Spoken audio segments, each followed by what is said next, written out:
Okay, some people have been asking, Rick, are you still working on your 58 Ford? Yes, I am. I'm sorry I haven't done too many videos on it, but I'll give you guys a quick little update and I'll show you what's going on, okay? So here we go. Let's go check it out.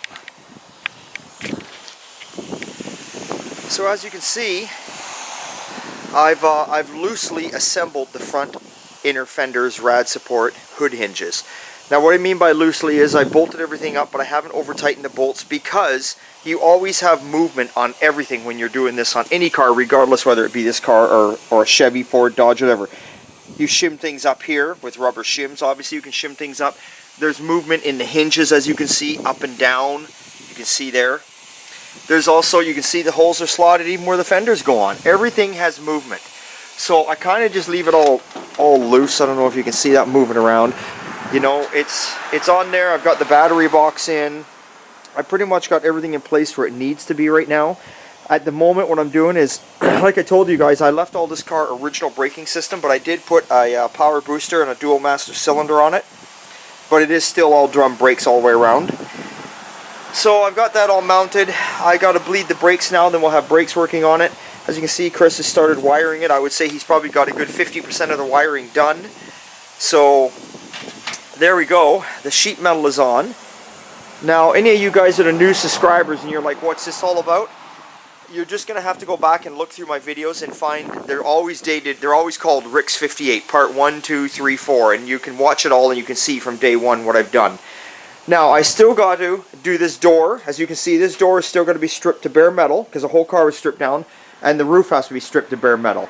So my glass guy's coming to buy here next week. He's going to pop out my front and rear windows. They're in good shape, but we're going to get them out of there so we get painted behind.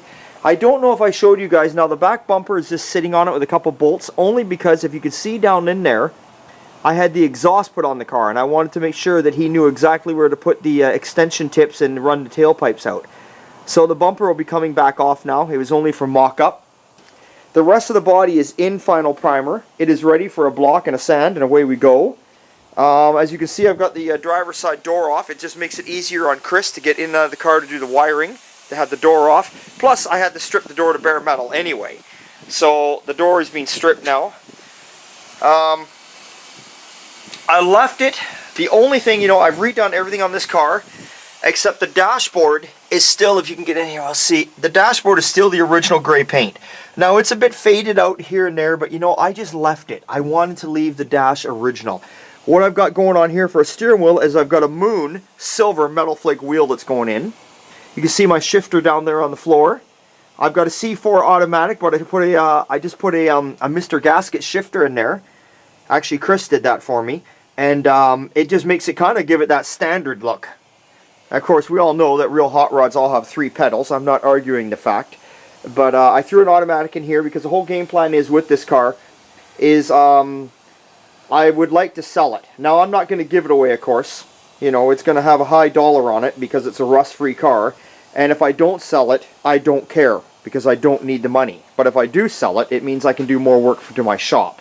So it's one of those things, if I get my number, it's gone. If I don't give a shit. You can see I had the headliner done many years ago, all brand new, when I started the car. All the upholstery is in the basement, all white and gray, tuck and roll. Or not white, what am I saying? Black and gray, tuck and roll. Everything is done for this car. All the chrome is redone. Like I say, pretty much everything is done except the dashboard, which I left because it looks good.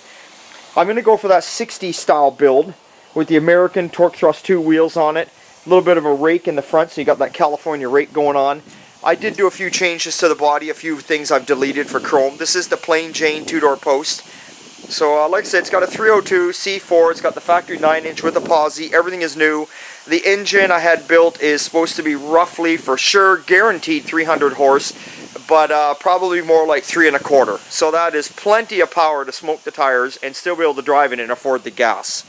So that's what's going on. So there you go, guys. I have been working on it. I've been out here today putting around, getting the sheet metal on the front, and I'm probably going to yank the other door off it now, strip it to bare metal, so at least that's done.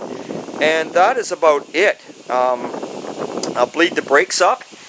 And then I don't know what I'll go on to. Actually, you know what I'll go on to after that? I'm going to go into my electric wipers. I bought a thing made by Newport, and it's an electric windshield wiper that hooks right up to your factory arms. It's a good idea. Now, I've just done, like I say, I did a couple upgrades. I did the wiper. I'm going to do the wiper upgrade, and I did the power booster and the master just for the fact that, and the automatic, I kept it in automatic just for the fact that, like I say, I plan on trying to sell this car, and most people out there don't want standard. I know, I don't get what it is anymore, but a lot of people just don't want standard, and they don't like the fact of vacuum wipers, and they're all paranoid about stock original brakes, which I have no idea why they are, because there's absolutely nothing wrong with them if they are rebuilt. So I thought, well, the power brake booster with the Dual Master will at least be an upgrade and make someone feel a little more happier. So that's what's going on with the 58. And I don't know what else to show you except that's it. So that's what I'm doing on my Sunday, farting around with this thing, and I'm going to continue to get back at it. And thanks again, guys, for watching. And remember, it's always a good time at old time, and we will see you next time.